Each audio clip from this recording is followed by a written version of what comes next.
reproducía más, sus hijos, muchos de los hijos heredaron esa juerga, y al final prácticamente el 70% de la población europea, debido a eso, pueden digerir la leche, pero la inmensa mayoría de la población mundial no. Curiosamente, el alcohol, el único dato que teníamos hasta esto era el de Noé, la cogorza que se había cogido para celebrar lo del diluvio. Pero resulta que en Göbekli, vuelvo a decir 11.500 años de antigüedad, se han encontrado unas enormes tinas de piedra, eso es piedra vaciada, no son cerámicas, en ese momento no había, eso son piedras vaciadas, y en el fondo se han encontrado oxalatos y un montón de sales que solo pueden provenir de fermentaciones. O sea que ahí se hacían cervezas, iban todos a la romería y se ponían allí tibios. Hace 11.500 años. Y el pan, que al principio, ya sabéis que los cereales y las legumbres, el organismo humano no los puede consumir crudos. Es más, por ejemplo, la judía blanca cruda, cosa que hemos investigado una colega mía, María Ángeles Tormo y yo, durante muchos años en la facultad, las judías blancas crudas es uno de los venenos más potentes que hay. Yo no doy pistas, pero lo difícil es hacer polvo una judía, porque están duros, pero tienen 8 venenos. Se inactivan por el calor, le pasa lo mismo que al ricino. La semilla del ricino, sabéis que es un veneno potentísimo. Se inactiva por el calor porque por eso tomamos el aceite de ricino. Pero, por eso, es lo que os decía. Yo he leído, ahora que he tenido que leer un montón de estudios, he leído, claro, es que son disciplinas diferentes. Cuando llegan los arqueólogos y encuentran un asentamiento datado en hace 11.000 años y dicen, ¿ya? ¿Consumían lentejas y tal? No, señor. El que ve allí entre el suelo lentejas, granos y tal, era que alimentaban con eso a los animales. Eso no se pudo conseguir hasta que no fabricaron potes, cerámica, y eso hasta hace 6.000 años, o 7.000, no. Y ahora damos otro paso más, ya voy acabando, para que no...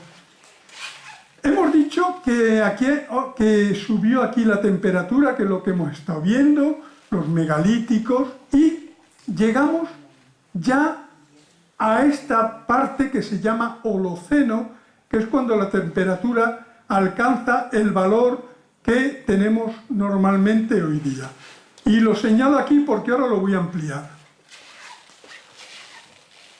Mirad, esto es muy curioso. Ya voy acabando, Bien, aquí tenéis, veis, miles de años. Esta es la temperatura cero, la temperatura referencia actual. Y sube la temperatura desde la última glaciación y ya se alcanza esto. Pero aquí hay cambios. Brevemente, mirad, aquí, vuelvo a decir, esto eran pues los ganaderos con ya asentamientos más o menos permanentes, donde iban con el ganado, hacían la transhumancia, cazaban lo que podían, pero ya hay de esa fecha de 11.000, 12.000 años, ya hay pruebas arqueológicas incuestionables de asentamientos, ya con chozas base de piedra y se veía que eran tejados de ramas, todo eso los arqueólogos lo tienen muy bien estudiado. Aquí se produjo un óptimo climático, es decir, subió la temperatura mucho. Aquí se produjo un calentamiento global, fijaros por encima del cero, calentamiento global. Ese calentamiento, vuelvo a decir, siempre que hay calentamiento hay humedad. En ese momento el Sahara se convirtió, casi todo el Sahara, en una alfombra verde. Sabana, prados, donde esta gente pues fueron invadiendo y por todo el Sahara crearon asentamientos con su ganado, cazando animales, etc. Mirad, este es un mapa de paleoclimatología de cómo era el Sahara hace 9000 años. ¿Veis? Mira, esto es pradera, sabana, la selva llegaba muy arriba, prácticamente la zona desértica era muy pequeña. Sabéis que todo el Sahara está lleno de paredes con dibujos de animales y figuras de gente cazando herbívoros, etc. Lo que indica que evidentemente en esa época, hace 9000 años, eso estaba, el Sahara lleno de gente, lleno de asentamientos. El Chad era lo que se llamaba el Megachad, el lago Chad, era un lago gigantesco hace 9000 años. Está aquí puesto, ¿no veis? Ahora es una porquería, pero en aquel entonces era un lago gigantesco. Entonces, en torno a eso se creó numerosos asentamientos, como se muestran en la cantidad de dibujos en el Tassili y en tal que hay. Pero, tras este óptimo climático vino un enfriamiento. ¿Y qué hemos dicho? Que siempre que hay enfriamiento del clima hay sequía. Y el desierto entonces se transformó, en ese momento, de una pradera, todo el desierto se transformó prácticamente en lo que es hoy día. ¿Y qué pasó con la gente que estaba allí? ¿Qué hizo el poblado, la tribu esa con el asentamiento de 20 chozas con el ganado y tal? ¿Qué hizo? Pues se movió. ¿Y a dónde se movió? A donde había agua. ¿Y dónde había agua? En los grandes ríos. Y se crearon los imperios fluviales. Una parte de gente se agrupó en torno al Nilo y nació Egipto en esa época. Otra parte fue al Tigris y el Éufrates, y ahí surgieron los imperios mesopotámicos. Otra parte fue al río Indo y la civilización india, y otro grupo enorme surgió en los imperios chinos en torno al río Azul y al río Negro. Ese fue el origen de los grandes imperios que han determinado toda nuestra historia. Y por eso fueron fluviales. Pero durante esa época, que es cuando el imperio acadio y todo esto, las primeras fases del imperio, o sea, de la civilización egipcia, que está aquí, Paco sabe mucho de eso, pues es cuando tuvo un boom tremendo la agricultura, la ganadería, la domesticación de animales, no solo para comer como tenían antes, sino animales de tiro, animales de transporte, los camellos, todo este tipo de cosas, las irrigaciones, los regadíos, las leyes, la religión, las guerras, la propiedad, las construcciones de ciudades. Y como todo no tiene buen esto, volvió una nueva enfriamiento, una nueva sequía aquí hace 3000 años, que ocasionó, eso coincide con Ramsés. Ramsés era por esa época, que es la causa, porque claro, el problema que había era el siguiente. En el momento álgido, cuando había un buen clima, humedad y todo eso, el imperio, el que fuera, crecía, se juntaba allí mucha gente, 1.000.000 de habitantes de todas las religiones, había alimentos, había agricultura, oye, la gente vivía bien y tal. Venía el frío, y el frío afectaba no solo a los del imperio, sino a los que estaban fuera, a las tribus de fuera. Y cuando tenían hambre, pues iban donde había alimento, que era el imperio, y lo atacaban.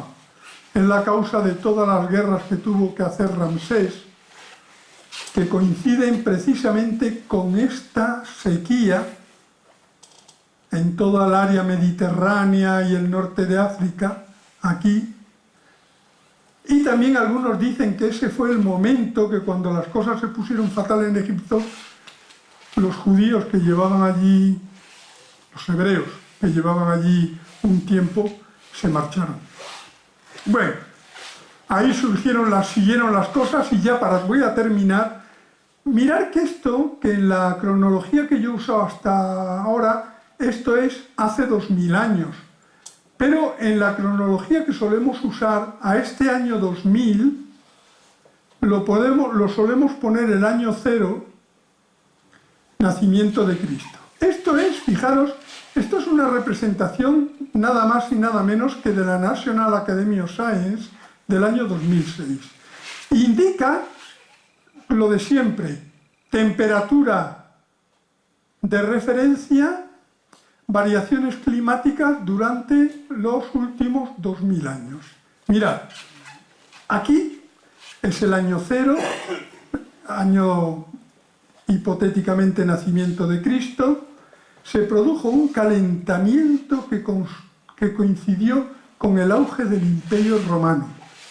Calentamiento, humedad, crecimiento. El norte de África era un vergel lleno de cereales. Los cartagineses estaban allí. Cuando los romanos empezaron a moverse, dijeron, esos cereales los quiero yo, y se cargaron a Cartago.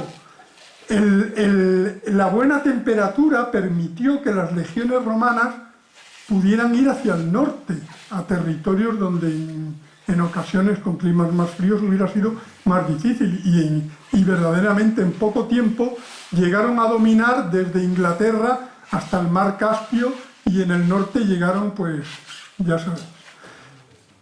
Pero, una vez alcanzado este auge, el clima comenzó a enfriarse verdaderamente de una forma rápida, se produjo un gran enfriamiento y sequía. Las tribus del norte son germanos, eslavos, tal, los hunos, toda esta gente eran los que más sufrieron este enfriamiento porque no tenían que comer. ¿Y qué es lo que hicieron? Es que son emigrantes climáticos. Empezar a bajar hacia abajo con una ventaja. Ya no tenían que pasar el Danubio y el Rin y todo eso a través de los puentes romanos, que los tenían bien custodiadas las guarniciones romanas. El frío había helado todos esos ríos, podían pasar por donde les diera la gana con total seguridad. Y de esa forma bajaron y fueron invadiendo por las tribus del norte y acabaron con el Imperio Romano. Curiosamente, aquí en el año 540, está muy bien fechado eso, se produjo una gran erupción del volcán Yopango. Es un volcán de Centroamérica. Digo que está muy bien dotado porque es que se han visto las cenizas en muestras de hielo de Groenlandia, que también se hizo lo mismo que en la Antártida, y se han identificado. Y esto produjo un pequeño invierno volcánico que bajó aún más la temperatura, y este punto curiosamente coincide con la pandemia de peste, la llamada de Justiniano, porque era cuando en Constantinopla estaba. Luego el clima subió, lo que se llama el calentamiento medieval, y aquí ocurrieron muchas cosas. La expansión del Islam tuvo mucho que ver con este frío y sequía que había en África.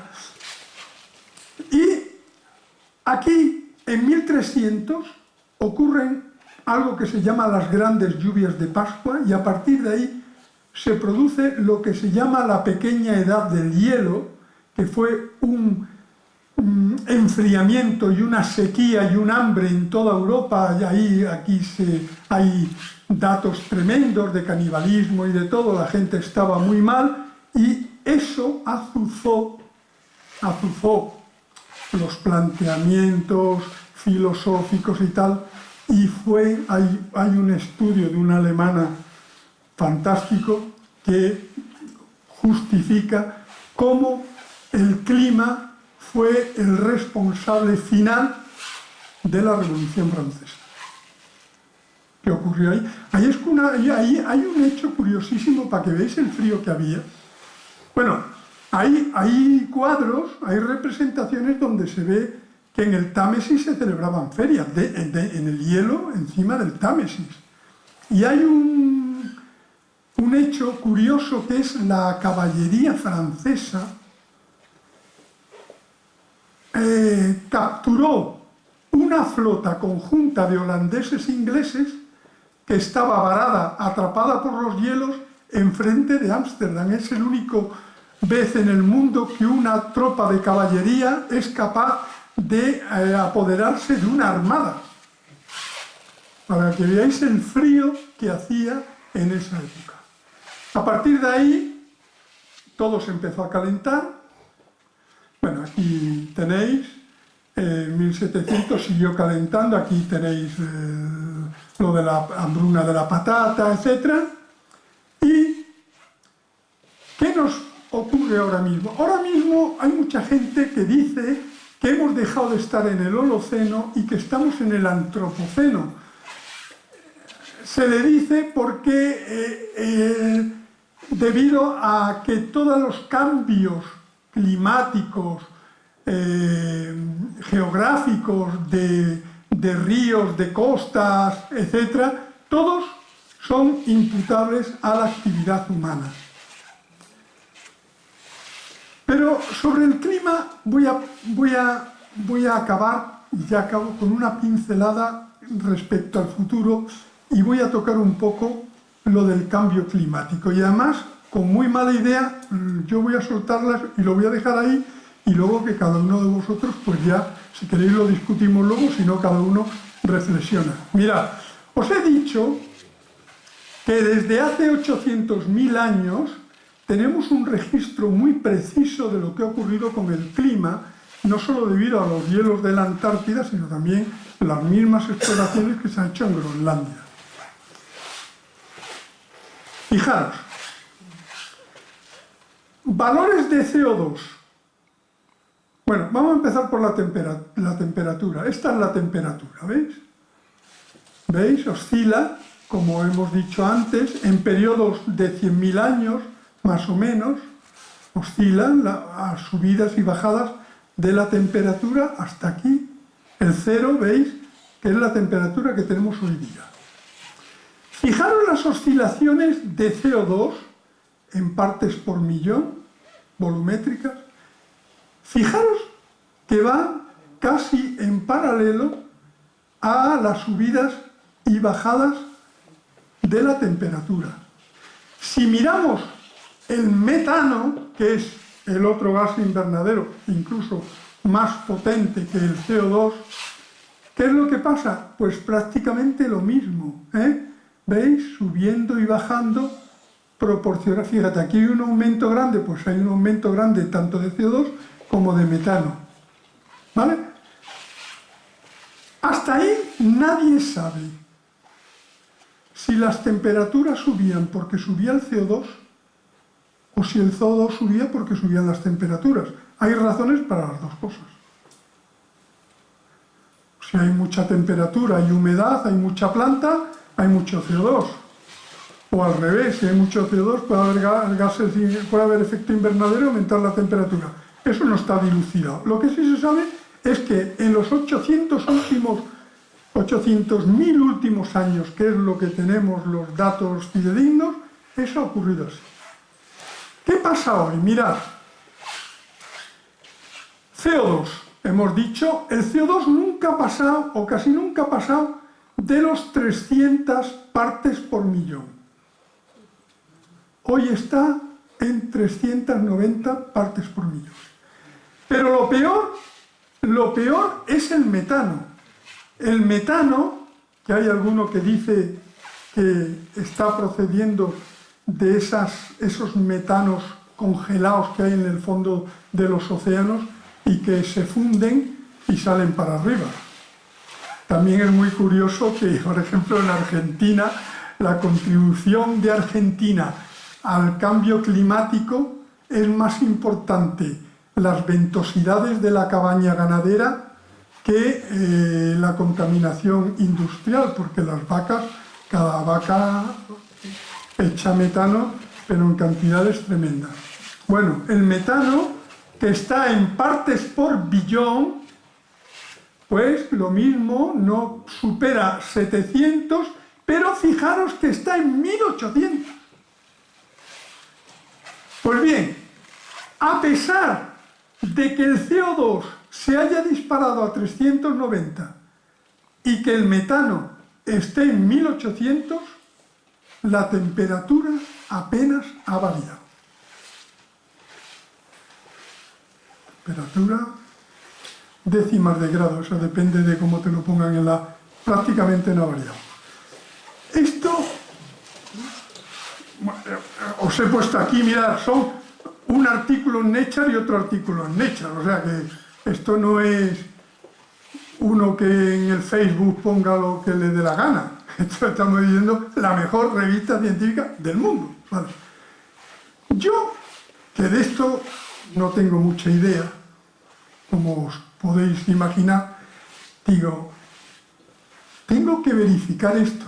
Y la cosa más tonta del mundo. Como soy un ignorante, ¿qué hice? Entré en internet en la AEMET, la Agencia Española de Meteorología, y me topecé con la temperatura media en España en el invierno, o sea, trimestre diciembre, enero y febrero, desde el 65 hasta 2017. No ha variado nada. En el año 65 hubo un invierno más caluroso que en el de 2015. Y aquí ha habido otros. Bueno, son ciclos. Entonces es muy curioso esto. O sea, yo lo dejo aquí, pero los datos que hay es que sube el CO2, sube el metano, pero las temperaturas apenas varían. Y cuando vas a cosas como esta, oye, esto es media aritmética, esto es solo coger a ver qué temperatura hay en los aeropuertos y en unos cuantos observatorios más por toda España, que son los que tienen bien controlado, hacer la media, oye, de esos 3 meses eso no tiene ciencia ninguna. Y ahí veis que esto no... Si le preguntamos a alguien que sepa sobre el futuro, ¿a dónde va a ir el futuro? Como Nostradamus, mira lo que nos dice Nostradamus. El clima ha determinado nuestra evolución hasta ahora y lo seguirá haciendo en el futuro. Y por supuesto, es muy sensato lo que dice a continuación. Cuidemos del clima porque de ello dependerá el futuro de la humanidad. Cuando esta dice, sí, estoy viendo el futuro, y el cliente le pregunta, ¿y qué dice? Adiós, ha sido un placer. Gracias.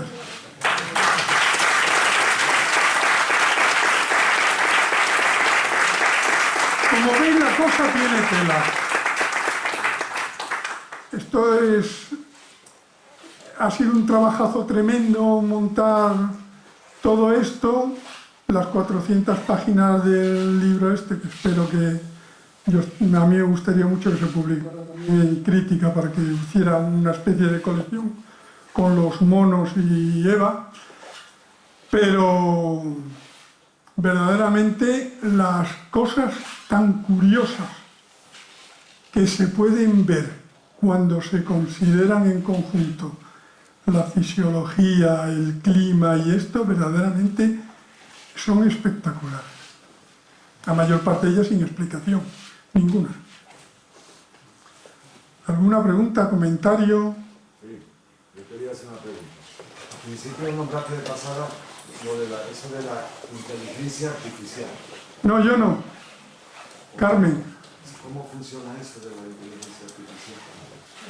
Bueno, la inteligencia artificial, le voy a decir, lo único que está previsto es que esto, lo que en el futuro, si las cosas nos van mal, lo que sería interesante es ser capaces de poder reproducir nuestro cerebro en un ordenador.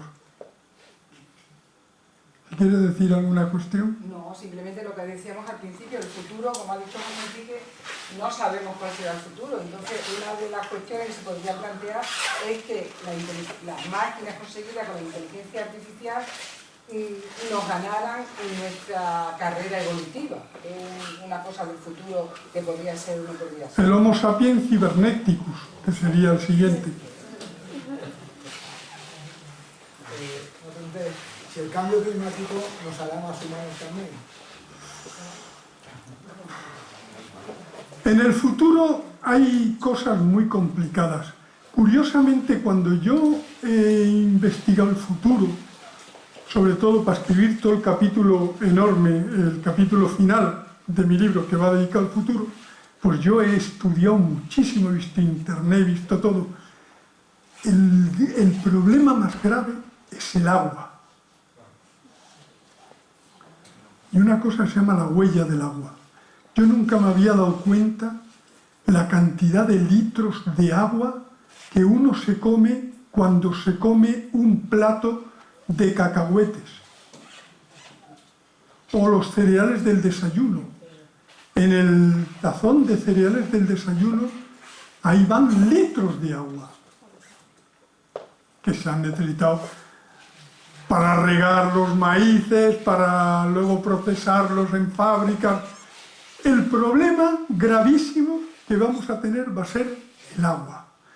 Fíjate, yo del clima, yo me he dado cuenta de una cosa. En toda la historia de la Tierra, en los 4.000 millones de años de historia, siempre que el clima se ha calentado, ha habido más humedad, ha habido explosión de la vida y ha habido... Porque cuando aumenta la temperatura, disminuye la cantidad de agua atrapada en forma de hielo. Luego hay más volumen de agua atmosférico circulando para condensarse, para producir precipitaciones, para producir lluvias.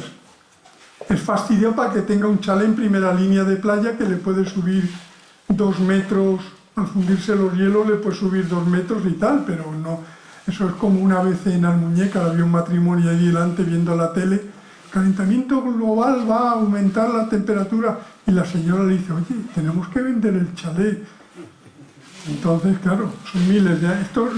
Otra cosa es que el clima no tiene sentido si no consideramos mínimo miles de años. Miles de años, mínimo.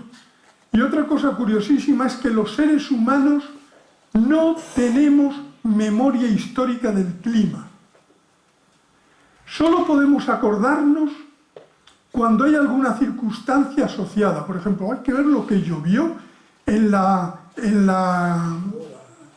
boda de fulanito, la que cayó, ya nunca había que eso. Pero si no, no tenemos memoria, no recordamos eso que dice, hay que ver lo que llovía antes. Mira, cuando alguien me dice, hay que ver lo que llovía antes, lo que llovía... Vete a la gráfica. No me digas tú que... No, tú ponme la gráfica con las medias de pluviosidad. Yo en el ordenador que tengo, cuando miro la temperatura que me lo pone automáticamente, siempre pone en Badajoz, de ese día, pone la estadística, lluvia media que ha habido, tal. Si te fijas, casi todo entra dentro de la media y entra dentro de... Ahora, el CO2 sube y el metano ya lo habéis visto que sube, pero la temperatura no sube. Paco, me tocaba antes a Paco. Bueno, hay una cosa que has dicho a lo largo de la charla que me ha resultado ingeniosa y curiosa por lo que le has dicho en relación a... Miedo me das con esta introducción, Paco. Cuando has hablado de la reproducción en distintas zonas del mundo de elementos artísticos muy parecidos, Sí. las manos y tal. Entonces,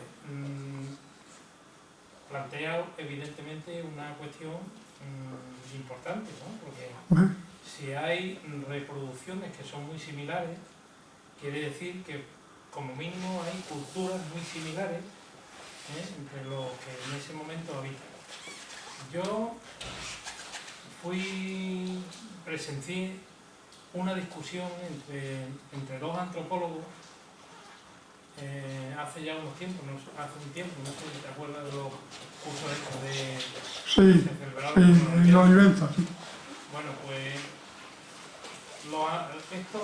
estos científicos no se ponían de acuerdo. De hecho, fue una discusión bastante acalorada entre la Escuela de Madrid y la Escuela de Santander, me parece.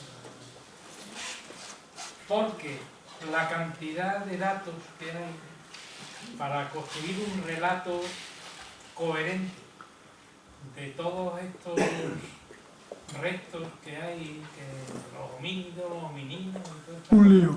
son tan pequeños que es muy difícil que haya un relato coherente y un relato consecuente con lo que realmente ha ocurrido, ¿no?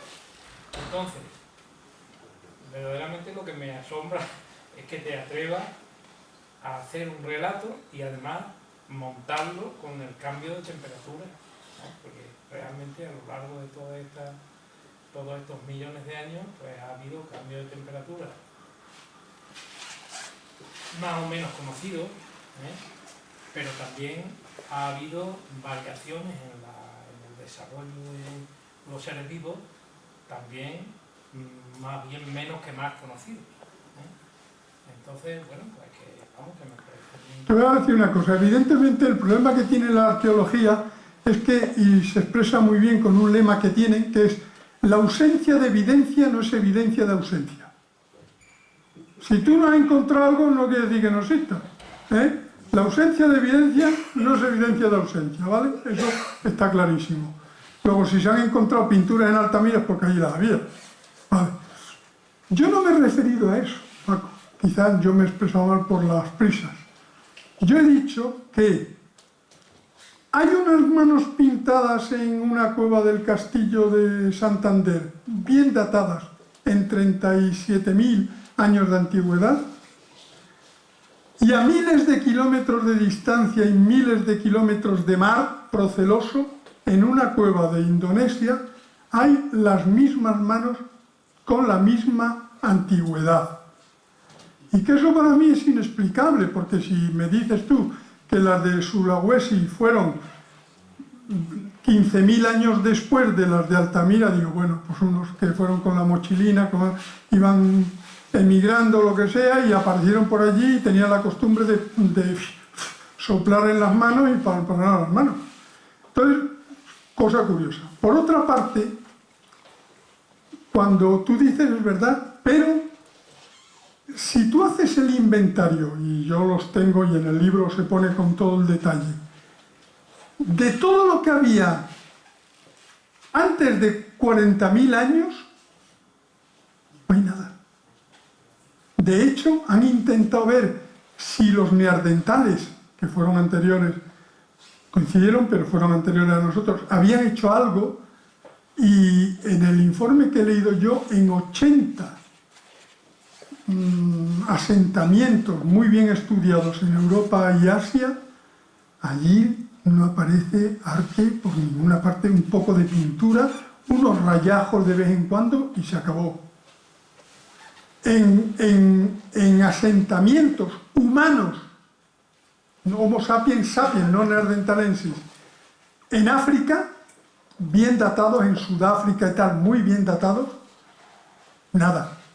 Tonterías, alguna muñequina, pero nada, pintada de rojo, tonterías. Y de repente, porque es de repente en términos geológicos, porque es una explosión por Francia, por esto, las pinturas que hay, por ejemplo, incluso en Extremadura tenemos bastantes pinturas, unas maravillosas en las Batuecas. En las Batuecas hay ¿lo habéis visto algunos? Hay un mural allí con las cabras saltando, maravilloso. Todo coincide en las dataciones en un periodo muy específico. Antes, por ejemplo, megalitos no había nada. Y de repente, en términos geológicos, aquella gente empieza a hacer construcciones descomunales. Sería la evolución del... Sí, no, pero lo más curioso, que es lo que he querido, yo no doy explicaciones, yo doy los hechos. Lo más curioso es que eso sí tiene una correlación climatológica, que no sé por qué. Las pinturas de Altamira y del sur de Francia coinciden con el último máximo glaciar, con el periodo más frío, no sé si se aburrían, no podían salir de la caverna, y eran grafiteros que se dedicaron a pintar allí lo que fuera. No podían. Y lo otro, en cambio, los megalitos ya coinciden con el periodo de calentamiento exactamente con eso. Entonces yo lo único que hago es que ha sido el trabajo que he hecho, señalar estas características. Yo no tengo ni preparación ni utensilios para poder interpretar eso. Y evidentemente, en el problema de la arqueología yo marco aquí una cosa que es la verdad, que es lo que quizás el problema que hay aquí es nuestra educación. A los de ciencias nos debían de dar más letras y a los de letras les debían de dar más ciencias. Porque cuando te pones a leer con mentalidad de un fisiólogo algunos estudios, yo he tenido el placer de estar hace 3 años dando esta charla de otra forma en el Instituto Simancas de la Universidad de Valladolid, de la Facultad de Filosofía y Letras, del Departamento de Historia. Y he estado discutiendo con arqueólogos y digo, no señor, no, el que tú encuentres en un asentamiento datado en 12.000 años, te encuentres unas lentejas y un trigo salvaje, no quiere decir que lo comieran esas personas, porque no lo podían comer mientras no lo hirvieran. O hicieran tortitas que echaran en una piedra. Entonces, muchas veces la interpretación depende de que, oye... perdona, estaba aquí... No, simplemente te había dicho que quizás el gran problema que tenemos de futuro es el agua, ¿no? Sí, el agua. 3/4 partes de la Tierra es agua. Quizá el futuro dependa de cómo la capacidad, nuestra inteligencia para saber procesar ese agua. Que nos va a sobrar petróleo para desalinizar el agua esa, desde luego. Pero se va a despilfarrar mucho. Ahora unos emiratos van a empezar a traer iceberg arrastrando por barcos para montar allí sus complejos. O sea que teníais. Felicitarle por la charla lo primero. Gracias. Usted ha dicho que no se va ni a un lado ni al otro sobre lo del clima. Pero entonces, ¿usted no cree en el efecto invernadero o sí?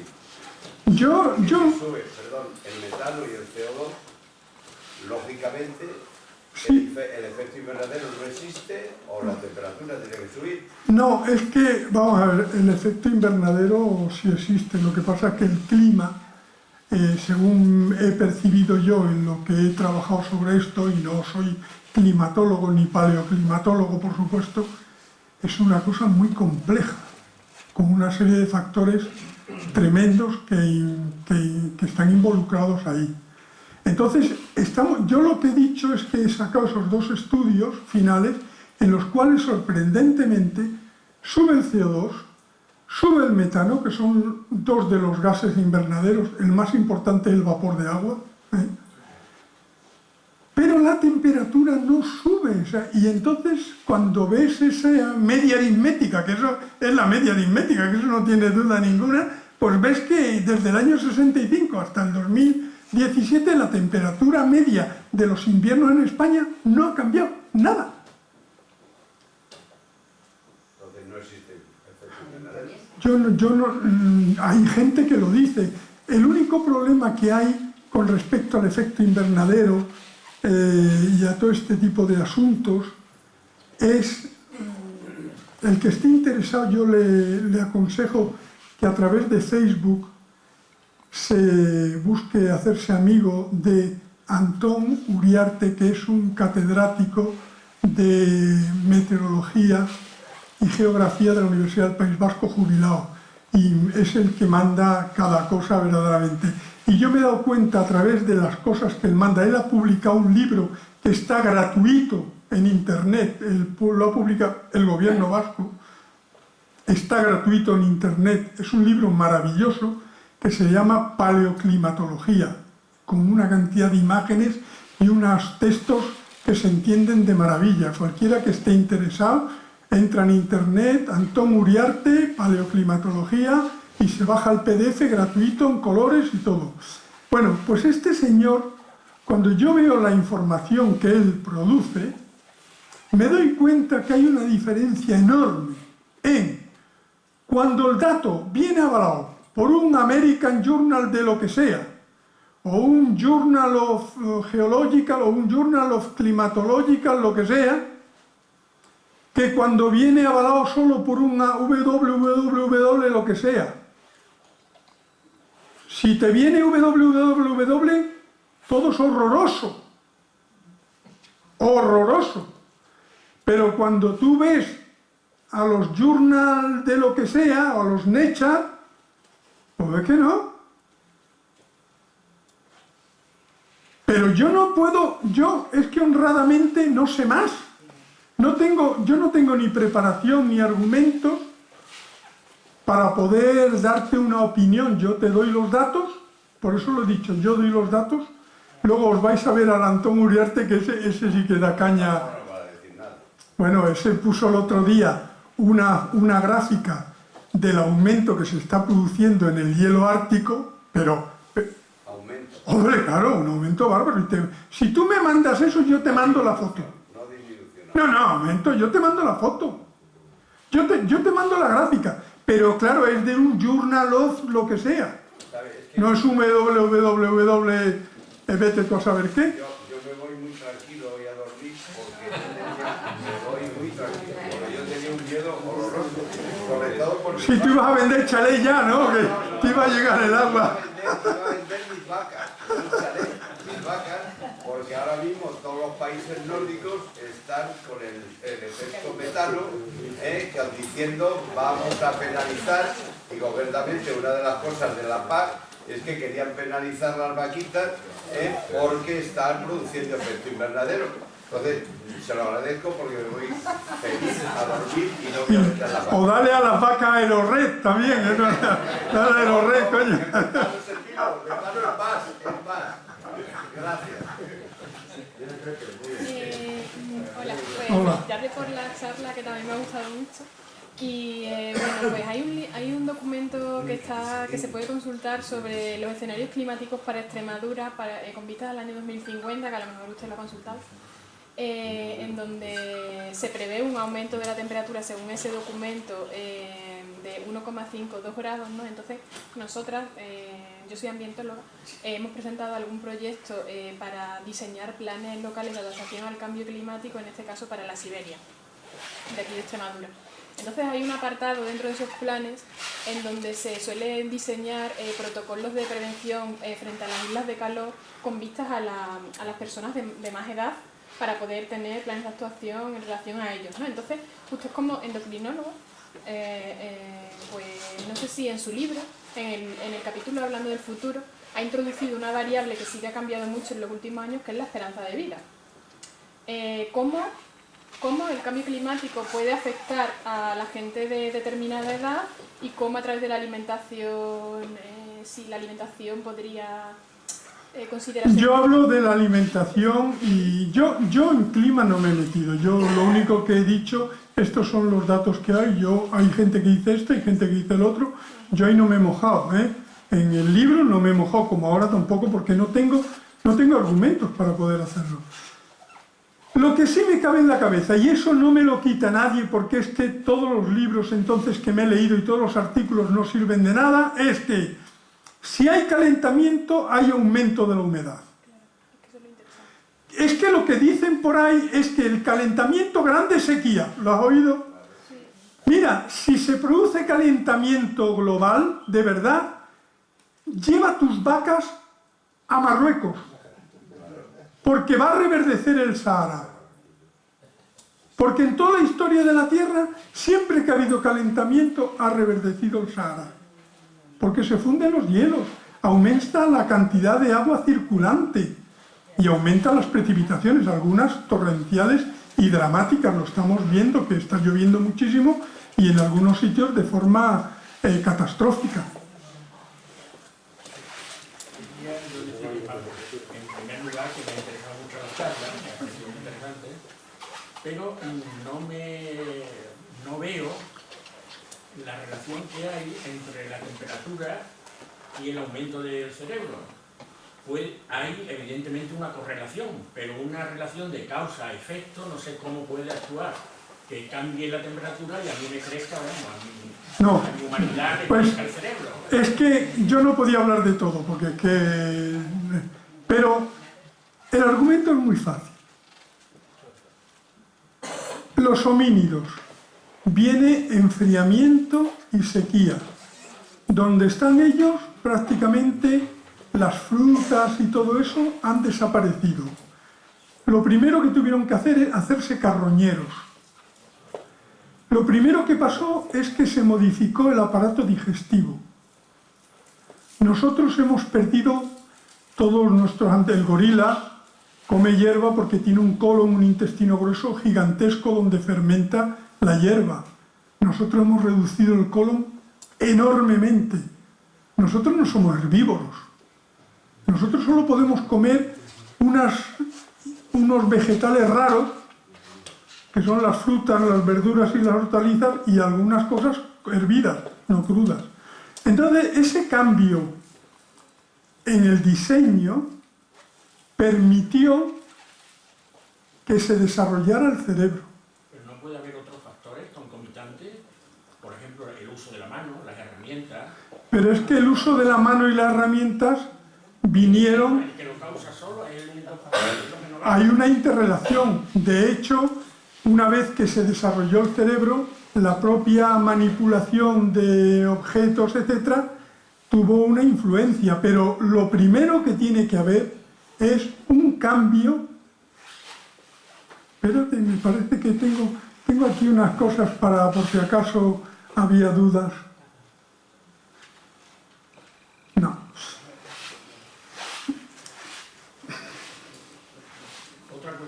No, a ver si puedo explicarlo en pocas palabras. El frío causa sequía y falta de alimento, ¿vale? Entonces hay que buscar. Primeras adaptaciones. Bipedestación, ya puedo acarrear y con las manos manejarme. Colmillos, que puedo comer cosas más duras. Genotipo ahorrador, que puedo acumular grasas y con una eficacia enorme y entonces tener reservas grasas. Pero además, dentro de la técnica de la evolución, que es la selección natural, por mutaciones que se van acumulando, en esos individuos se le empezaron a acumular, como en todos otros, aleatoriamente, algunas mutaciones referidas al desarrollo de su cerebro que les permitían determinadas habilidades.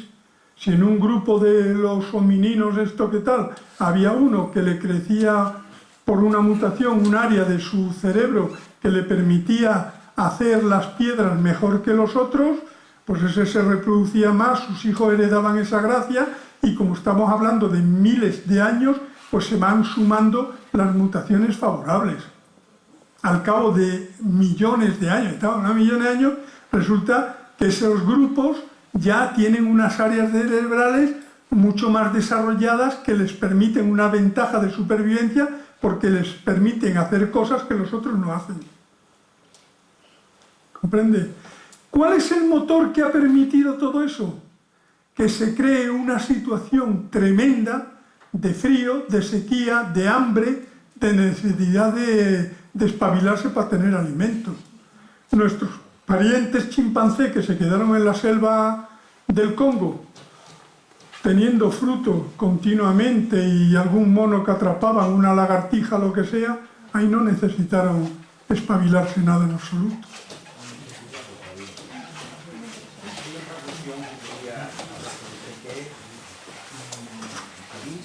La percepción mía es que se desprende de que hay una lucha, la gente va, hace las piedras, las hachas, lucha con otros, y creo que en general la sociedad nuestra fomenta más la lucha, la competitividad, la competición, que la cooperación. Y por ejemplo, observando a los pingüinos que viven en un clima horrible de 60 grados bajo cero, cómo esos animales han podido pervivir gracias a la cooperación. Ellos cuando hacen tanto frío, un círculo, empiezan a dar vueltas, los pequeños están dentro para que no se enfríen, los grandes van dando vueltas, cuando salen al final tienen que ir a por comida, vienen, entran hacia el centro y con esa ceremonia, con ese sistema, han pervivido a pesar de un frío que hubiéramos muerto los humanos. Pero esa es la evolución.